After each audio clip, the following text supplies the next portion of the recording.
Hello, everyone. Thank you for joining in.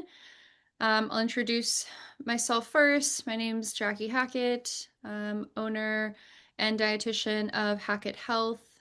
I'm a dietitian, personal trainer, and certified intuitive eating counselor. We have a team of 7 dietitians here at Hackett Health, and we have the pleasure of speaking with Ahat today, who is also a registered dietitian. She's our PCOS specialist.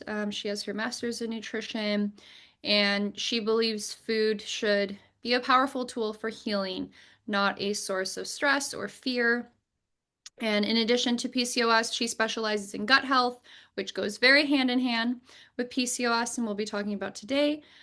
She also specializes in metabolic conditions, eating disorders, everything women's health, um, and sustainable weight management through a compassionate food first approach, which is what Hackett Health is all about. We're never here to restrict you or tell you, you can't have something. Is there anything else you want to add to that, Ahat, that intro of background of you? No, that was great. Thank you, Jackie. I think, it's worth mentioning that all of us at Hackett Health, we kind of, we focus on what's driving these symptoms instead of like a band-aid approach on the symptoms itself. And that's a lot of how, our approach to PCOS is as well. Yeah, 100%. Before we dive in, I just want to start with something really simple. If you're watching this and you've ever felt like you're doing everything right, you're eating healthy, you're trying to work out, maybe even cutting out things, right? Because TikTok and Instagram, they're always telling us what not to eat, but your body still feels off. Maybe your cycles are irregular, your energy's low, you're dealing with bloating, cravings, or your weight just feels stuck. And then you go see the doctor, and maybe you've just been told to lose weight or go on birth control or take metformin. Or the worst one is, all your labs come back normal. I just want you all to know you guys are not crazy. Your symptoms are real, and that's what we're here to talk about today. There's a reason that those symptoms are happening. And a lot of times it's not just a hormone issue, which PCOS very simply gets labeled as it's just hormones, but it's how your hormones, gut, and metabolism are all working together. So today, our goal is really to connect those dots for you and help you start understanding what your body actually truly needs. So, Had and I will just be going back and forth with questions. We'll just kind of kick it off. Like, tell us what actually is PCOS. I think there's a lot of people don't know, even when they get diagnosed with it. Yeah, you're right. It's just, I think we see it more now, especially with our generation, based on our current lifestyles, the food that that's available to us, maybe in today's world. It's been diagnosed more, and people just hear the term PCOS, but nobody really knows what it is. So it basically is a hormonal and metabolic disorder characterized by dysregulation in a lot of things. So, you see insulin change, how your body processes sugar change. You see a different level of androgens, which is, testosterone, maybe, male hormones that are affecting how your ovaries function. Okay, so that is basically what PCOS is. So your hormones change, and that affects ovary function, and that affects so many other things in your body. So it is often labeled as an ovarian condition, but I think it's more of a whole body endocrine disruption that also happens as a cascade of events. So from a clinical standpoint, it's typically it's diagnosed with a combination of criteria. So predominantly you see in the younger population, you see absent ovulation, so you don't see your menstrual cycle for a while, or it's irregular. That is a very, very common criteria. A lot of the times when you do get a ultrasound, you do see cysts on your ovaries as well. You don't need to have all of these, to have PCOS. Everyone's PCOS characters are different. So it exists on a spectrum, so it presents very differently for so many women. Some people struggle more with insulin resistance. Some people struggle more with weight gain. those two pretty much go hand in hand all the time. A lot of the time, we also see acne, hair growth, we see discoloration in our skin. We also see it also affects how and where your fat distribution is stored. So if you see fat at the back of your arms or, in your belly area, that is, very commonly associated with PCOS.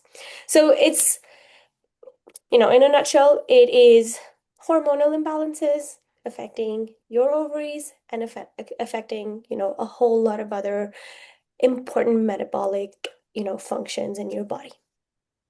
Yeah, and I just wanted to also define too, right, PCOS, right, standing for polycystic ovary syndrome, and like a hot said, that's why it has the word ovary in it, and we just like automatically go to like what's going on in our ovaries. And then I also just wanted to clarify because I had to look this up because I think I was having a conversation with a friend, and like I came off of birth control and I was trying to see, is my period regular? And I was like, well, what's considered even an irregular period?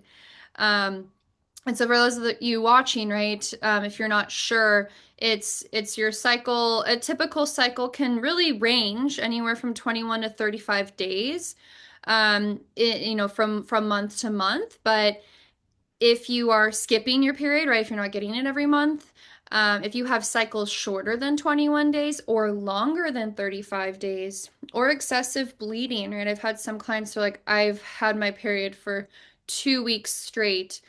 Um, those are definitely all signs that there could be something going on. May not be PCOS, right? But you definitely want to get that checked further.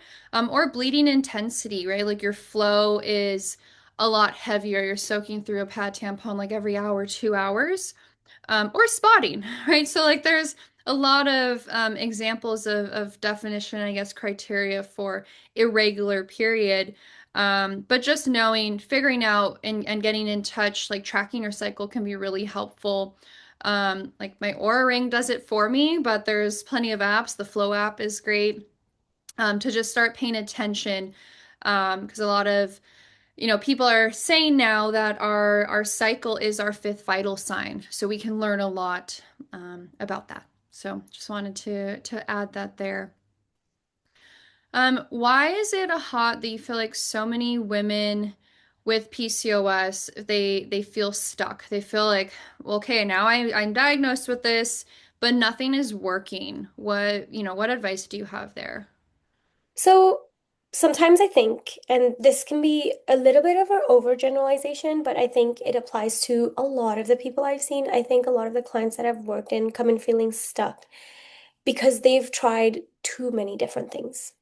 And they're all very extremist. So, super low carb, cutting carbs, doing keto diet, fasting, all of these other things.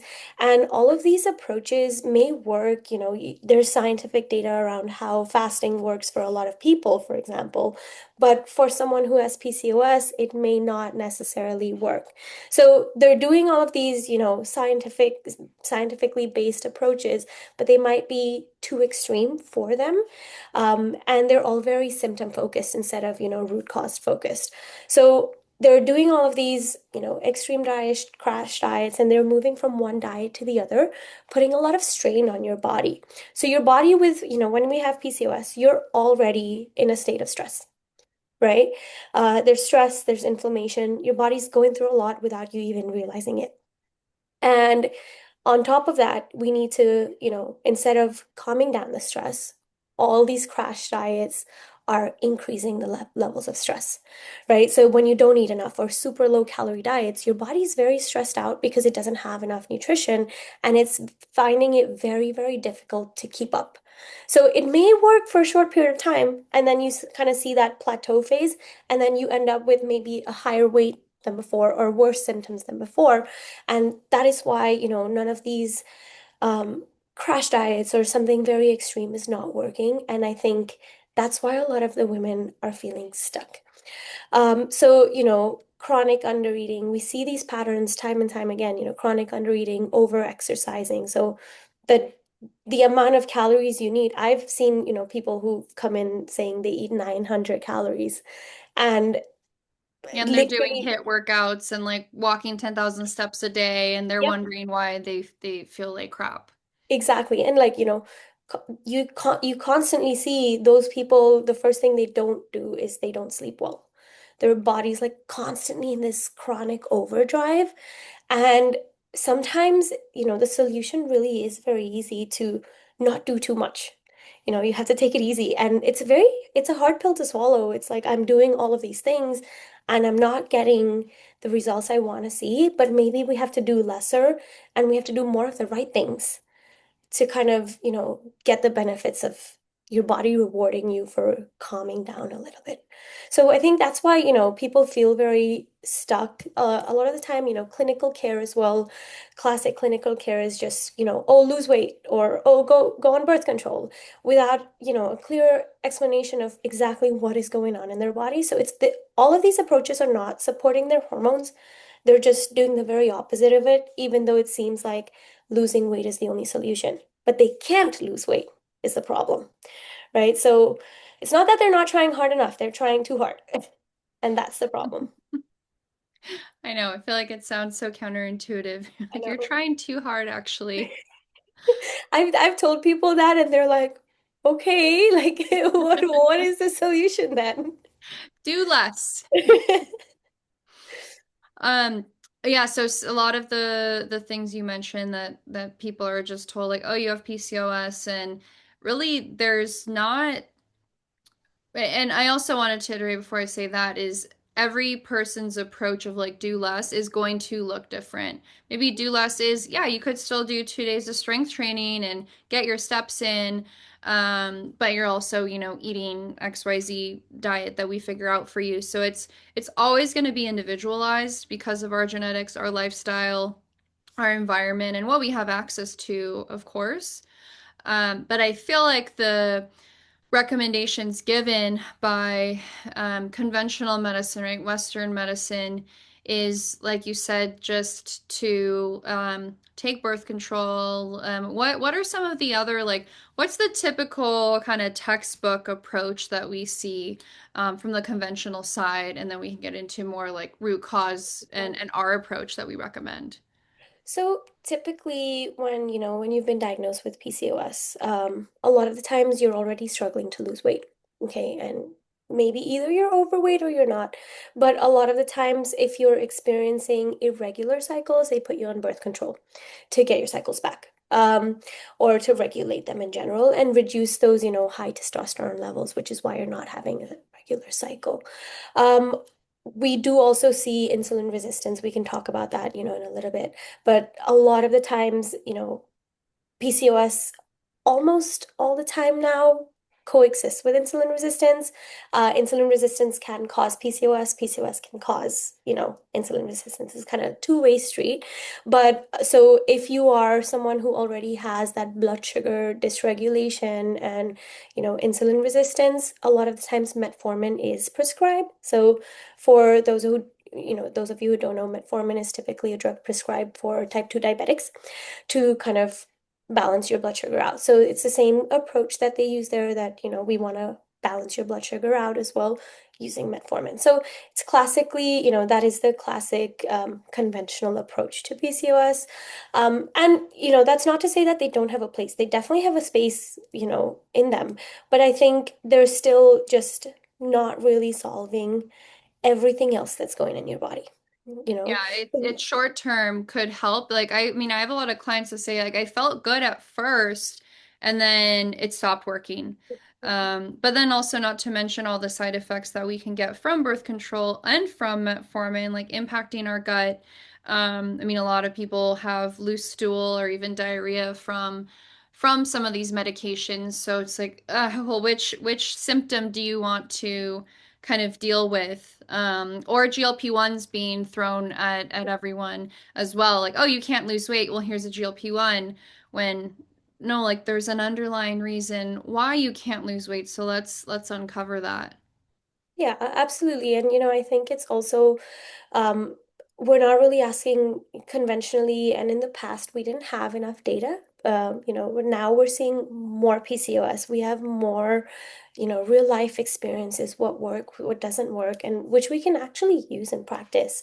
And we weren't asking the right questions. We weren't asking what's driving this, and just prescribing metformin or birth control. Sure, it brings your cycles back, but what happens when you go off of it? The underlying inflammation, the underlying, um, gut health being on overdrive, too much stress, your nervous system being dysregulated as well. All of these also influence your hormonal signaling, right? And if your hormones remain imbalanced, those symptoms of PCOS will come back. And you will go again, you'll go on the cycle again of losing your period, coming back with your period. And, we don't really want that. We want a lifestyle approach to manage it, something that's approachable, realistic, but also manageable to kind of feel normal. We all like to feel normal, and that's okay.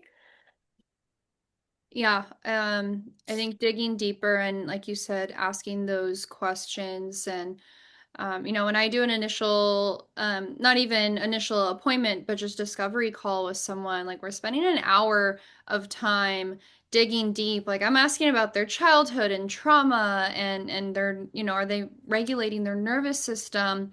A lot of times, it feels like, oh my God, PCOS just came out of nowhere, but it's actually been building for some time, right? And not to say that it's anybody's fault, but it's figuring out like, hey, what has happened to you over the years? What does your job look like, your relationship with your partner, friends? Did you lose a loved one? Really, essentially any of that trauma, even going back to childhood, and how has that impacted your food choices or your access to food? Um, so it is a lot more complex, and really any health condition is, and that's why we do, I think, as dietitians, I love that we have the time to dig deeper, versus compared to doctors. You get a few minutes in a doctor's office, and they're not asking about your diet and lifestyle and stress. Stress really being a big one that I'm seeing as like a root driver in so many health issues these days. Yeah, I think stress is one of those very underrated, you know, symptoms of PCOS. Sometimes you can't calm the stress down, but I also think that everything doing is increasing stress as well internally. So we might not feel stressed externally, but Yeah. internally, your muscles, your fascia tissue, everything is holding on to so much, kind of like childhood trauma, like you mentioned. It's all being held on to, and your body is remembering that, and it's automatically going into this, fight or flight mode. So, yeah, we need to definitely approach stress as well. Um, can you first, let's define insulin resistance, and then can we talk about the connection between like why is insulin resistance and PCOS so connected? So, insulin is basically the hormone that helps move glucose from your blood sugar and your bloodstream, sorry, not blood sugar, from your bloodstream into your cells. Okay, so without insulin, your, the glucose that you consume, everything you eat is digested into glucose. That's the normal pathway of digestion. So for your cells to feel energized, for you to use that energy from the food you're eating, it is essential that the glucose moves from your bloodstream into the cells. And insulin is a very major part of that. Think of it like a receptor. Without insulin, we're unable to move the glucose from your bloodstream into the cells. Now, when we have insulin resistance, it's when that pathway is not working very well. So your cells are less responsive to the insulin hormone itself. That doesn't mean your body is not producing it. Your body's still producing it in response to you eating. It's just, your body's unable to use it. So I always like to explain it as the blood sugar and the insulin and the cells, they're all not friends and, they have some kind of beef with each other. So that is what insulin resistance is. So your body's cells, they just don't respond to insulin, and your body compensates to that by producing more insulin to get the same job done because it still needs to move the the glucose from your bloodstream to the cells. And I think, over time, this leads to chronically elevated insulin levels. And this is where it starts becoming very relevant for PCOS, right? It's high insulin levels directly stimulate the ovaries to produce more androgens like testosterone. And that is a very common symptom of, PCOS, right? That's why your ovaries are producing too many androgens, more testosterone, and everything kind of gets dysregulated in that hormonal pathway. So think of it like, is insulin resistance a symptom of PCOS? Sure, but it also causes PCOS, and PCOS also causes insulin resistance to be worse. Um, so when you have high insulin levels, you have higher testosterone levels, and this kind of drives many of the classic PCOS symptoms, acne, excess hair growth, irregular ovulation. So all of this is a very metabolically interconnected web that which one causes the other, we don't know. They're both kind of coexisting. Um, you can have PCOS that is not insulin resistant. Yeah. That is, worth mentioning. A lot of the times you can just have, something going on with your ovaries, but not really insulin resistant. So everyone, it shows up differently for everyone, but insulin resistance is a very big primary driver of PCOS. Yeah, and I think, and to mention, you can have insulin resistance and not have Exactly. PCOS, which we're just seeing more and more and more, and really there are no obvious symptoms early on, but thinking about like if you all of a sudden you had weight gain, especially in your belly area, and you're having a hard time losing weight. Even some skin changes, which overlap with PCOS, but like dark patches of skin can be insulin resistance. I think the big one is fatigue, especially after a meal. So that's always a question that I ask my clients. Do you feel like you crash after you eat? We also want to see, well, what were you eating? If you just ate a bunch of carbs and there's no protein and fiber, probably not going to feel good, but that's a part of the problem, right? That's why you are crashing. Um, so starting to know some of those early warning signs can be a good indicator. And a lot of times, we'll talk about testing it later on, but a lot of times doctors they wait. Insulin resistance is like the first early warning sign before you develop prediabetes, before you develop type 2 diabetes and things like metabolic syndrome. And we like to look at, well, what does your fasting insulin number look at? Not just your glucose, not just your A1C, and there's a calculation we can use between fasting insulin and fasting glucose to see, are you insulin resistant or are you close to it? And it's really a shame that conventional medicine, I don't think I've maybe 1 out of 10 of my clients will have a fasting insulin number that their doctor has tested when you just check the box. It's so simple to do. But that's where we come in, and that is definitely a lab that we're checking on. And so we'll talk more about labs in a moment. But yeah, that interplay and that kind of like feedback loop between the two of them is definitely there. Yeah, and I think improving that insulin sensitivity through meal timing, nutrition, making sure you're not eating, naked carbs and just, making sure there's enough protein and fats with your meals. Not that there's any problem with carbs, not at all. A lot of the times when we say insulin resistance, through social media, TikTok, Instagram, we're seeing that, oh, you need to cut out all carbohydrates. That's definitely not the case. We just need to improve. I always like, I always put it across like, what can we add to your meal to make it better for you? Because we need more nutrition. We need more nutrients, not less of it. Having less nutrition is the problem already, and then taking more things out is creating more of an issue. Yeah, 100%. How do we find that balance? Which again is going to look different for everyone. That may mean a snack in between meals, or having just 3 meals a day. There's no right or wrong with that. But ensuring that your blood sugars and then hence insulin are stable throughout the day is most important. And that requires us to eat. So not skipping breakfast, having protein at breakfast, eating a solid lunch, not just like a salad without any protein or vegetables on it. Like just a Caesar salad is not going to cut it. We need more than that. But we'll talk more about like nutrition, what we're really looking at, and how nutrition plays a role in a little bit.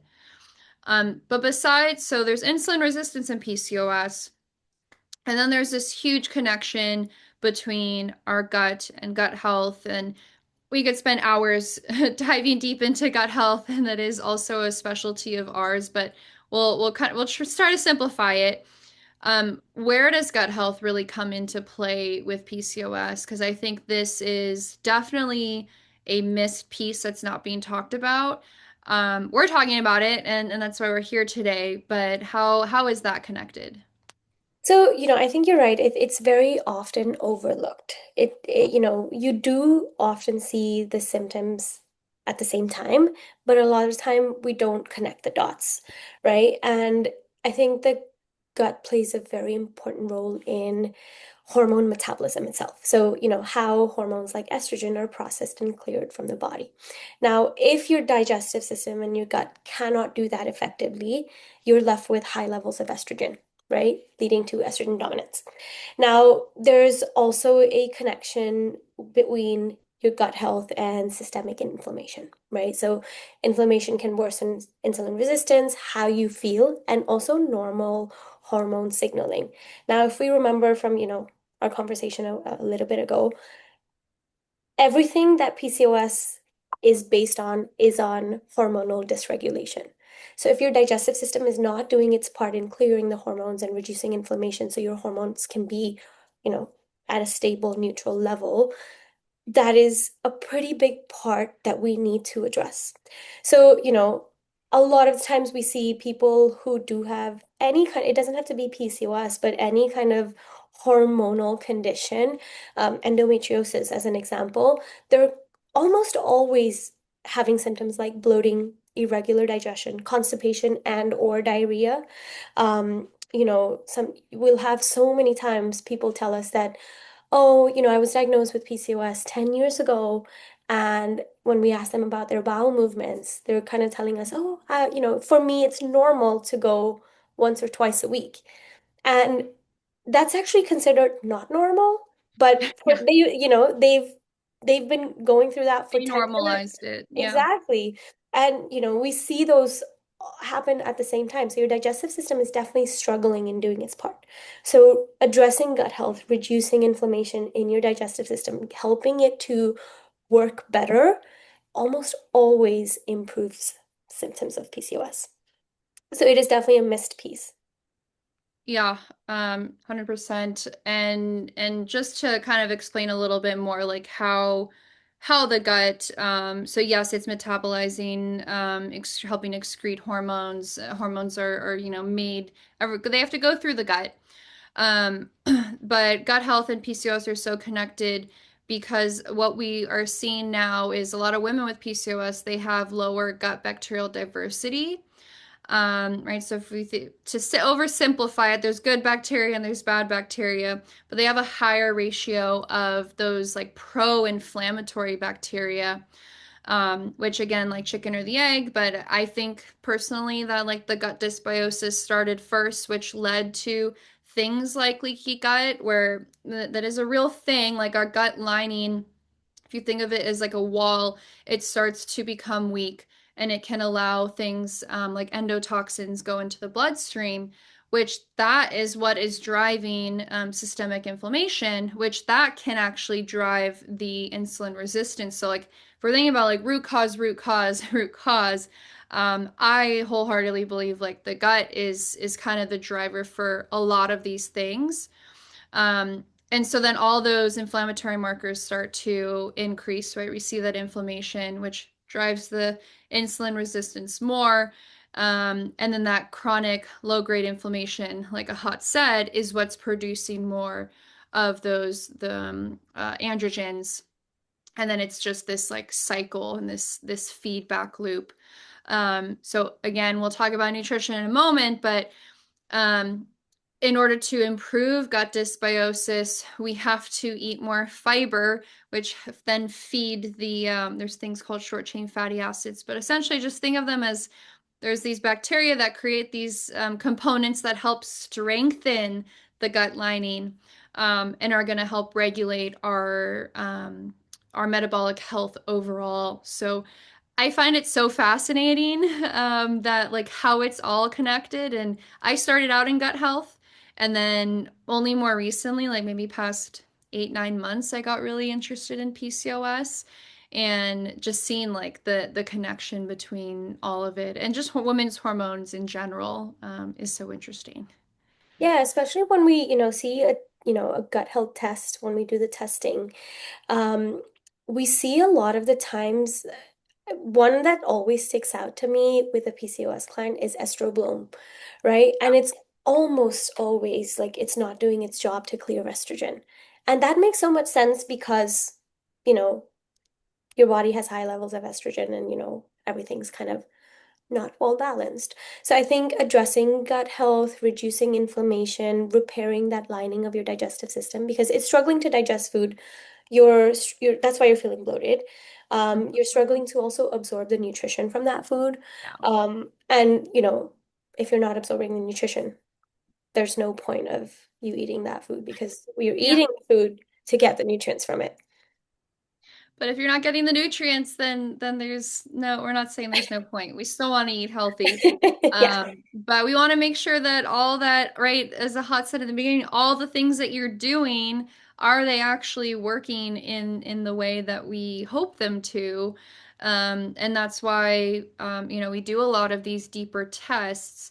So since we're on that subject, like what labs um, should we consider like there's definitely blood work, but then there's also where we step in as functional practitioners and we're running functional labs. Just tell us all about like what are some of the labs people should consider and that we're running. So I love looking at fasting insulin. I love that you mentioned, so many people just they don't just order it. And it's my first, I always look at fasting insulin first Yeah. because it is so important that we get that insulin sensitivity where it needs to be. Fasting glucose is important, but not as important as fasting insulin for me. And then obviously we look at HbA1c, which is your 3-month average of your blood sugar. So that is pretty relevant to us as well. So, if you're watching and if your doctor hasn't ordered fasting insulin, please get them to take that box.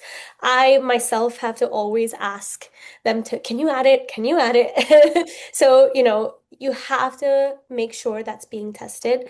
We also want to look at things like androgen levels, DHEAs, testosterone, but we also want to look at your thyroid function.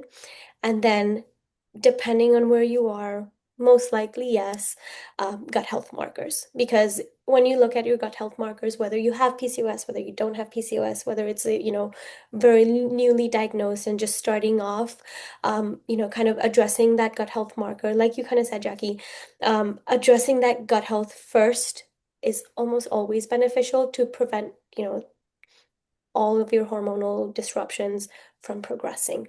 So, all hormones, estrogen, DHEA, testosterone, thyroid markers, gut health markers, diversity in your digestive health, and then fasting insulin, A1C, blood glucose are very, very important. Am I missing anything, Jackie? No, I think that's pretty much what I recommend. And a lot of those things that we first listed, like all the blood work stuff, your doctor what word do I want to use? They have the ability to order them, and especially if you have insurance, it should be covered. However, unfortunately, we get a lot of pushback from physicians, and we can order labs for you. So when clients come to us, they say, "Send me all your labs."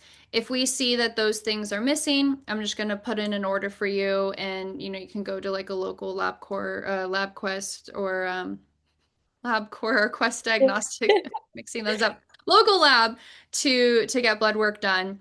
And then the gut health tests that we use, there's GI map. We prefer BiomeFX now. It's a lot more specific and reliable. and valid. And to what Ahat was saying earlier, like it'll tell us, hey, that estrobolome, um, which is a word just meaning like it's just a collection of your gut bacteria that produce certain enzymes, which help break down estrogen and different hormones. So we can see, is that elevated, meaning you're not you're recycling instead of properly eliminating those hormones. So we can find all this out in your stool.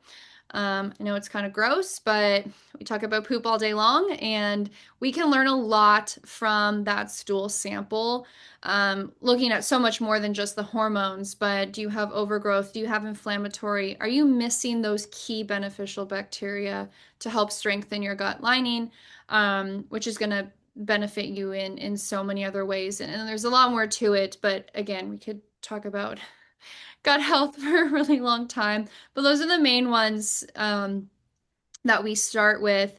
And if needed, further hormone testing, like a Dutch test. But quite honestly, if we look at your blood work and then we look at a gut health test, like we're able to kind of pinpoint what's going on. And most of our clients are feeling better after making some of those changes pretty early on. I do also want to add, sometimes it's not really about just running more and more tests. Yeah. It's really about how we're interpreting those results. So, it's not always like if you look at your classic blood test, just your classic blood work, CBC, all of that, what's considered normal on that lab range isn't always optimal.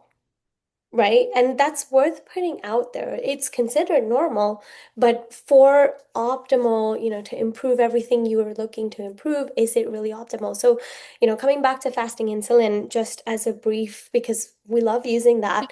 For example, if you look at the fasting insulin lab work and you look at the test, it'll tell you that normal is somewhere between, I think, under 15 or under 20, if I'm not wrong. We like to see that number below 5. So that disparity, you're still considered within normal range. Your lab work won't tell you that you need to do anything about it, but we always need to see how we're interpreting those tests first, to see, subtle patterns, because what's normal for somebody else might not be normal for you. So it's really, really individualistic. Yeah, I think I would also throw in there. I mean, there's probably some other tests, but like vitamin D and because that plays a huge role in our gut health as well. But to your point of like normal versus optimal, less than 30 is considered deficient in vitamin D, which a good majority of Americans are. I live in Los Angeles, and my vitamin D was low at a certain point, so I take a vitamin D supplement every single day. But you could be at 31 and your doctor would say, "Oh, you're fine." That's not fine, right? I aim for like around 50 is where we want our vitamin D to be at, and that's optimal, right? We're functioning well. I know we're talking about women, but in men, right, in order to produce testosterone, you need high enough vitamin D levels, and for so many other things. But we do look for those markers instead. Um, there was something else I was gonna say around testing. It'll come back to me. Um, so that's all the testing component. But what about nutrition wise? So yes, we are dietitians. Of course, we're going to be recommending more so what to eat, right? Like Ahat said, nutrition by addition instead of a laundry list of what not to eat. But I think it's super overwhelming with the misinformation on what to eat. So, what advice do you have? Where should people start when it comes to healthy eating for PCOS? So I think if someone's feeling overwhelmed, it's always nice to bring it back to foundational habits first. So how I like to explain this, and if you're watching and you have been my client or you do become my client, you'll probably hear me say this at some point. It's kind of like building a house and then putting furniture in it. You can't put in furniture in it if you don't have a structure. It's impossible. So, trying to do intermittent fasting and, oh, that next detox drink that you're seeing on Instagram and, things like that, Do they work? Do they not work? Sure, they may work, but it's not going to work without the foundation. So you can't put in furniture in your house if you don't have a structure, right? So we need to bring back those foundational habits first. What does that look like? Actually, very simply drinking enough water, because that is a very, very common missing piece. Surprisingly, It's but it is. surprisingly common. And 30 ounces of water is not enough per day. You need to increase it. Okay, so we need to drink enough water, but also kind of regulating your food intake, schedule, and routine. So having a predictable schedule for your body in terms of food, but also sleeping, waking up, doing the things you do, the more predictable it is, the better it's going to respond to what we want to do next. So, I want to kind of explain it to you like, if your body doesn't know what's happening tomorrow and every day looks different in terms of food, it's always going to be acting on its tippy toes and being like, okay, I'm still in this fight or flight. Keep in mind, we want to reduce the stress response. We want to make it feel safe, stable, and kind of eating those, consistent meals, enough meals, 3 meals a day at a very minimum is a very good starting point. No fasting is another good starting point. No fasted training. Something we see commonly as well. No fasted training, is also kind of everything we need to do to make your body feel like, hey, food is always available and food is always on its way. So you don't need to store it, and you don't need to, make it feel like food is not, we don't know when it's coming next. Um, Another thing that we need to do is kind of, stabilize your blood sugar levels so we can actually address that insulin sensitivity and, either reduce the progression of insulin resistance, make it better. And that really starts with building balanced meals. So, meals that include protein, carbs, fats, all three of those, and fiber. If your meal doesn't have all four of these things, it's not a complete meal, right? So it needs to have a healthy fat source. A lot of the times we cut out fat first. We're like, oh, low fat, low fat. That's kind of changed over the past few years, and we've gone to low carb now. But if we see the evolution of, popular dietary interventions, we've also seen that disease is at an all-time high, right? So that should tell us something. Low fat didn't work, low carb is not working. Balanced meals is the one thing that we do want to hold on to because we need to add more nutrition to our meals. So if we cut out an entire food group, your body's going to struggle and it's going to make up for it in another way. Uh, Another one is getting enough protein. 2 eggs for breakfast is not enough protein. 1 egg contains anywhere between 6 to 7 grams of protein. If you're eating 2 eggs, that's 14 grams. So as a general, obviously, we everyone is personalized, individualized, but if you're getting only 14 grams of protein for breakfast, you're probably going to feel hungry more often in the day. You're going to have more cravings. Very, again, another common symptom that we didn't mention earlier, sugar cravings and cravings for food all the time. Getting enough protein is a huge, huge one of them. So avoid any extremes and start building that foundation, those foundational elements first.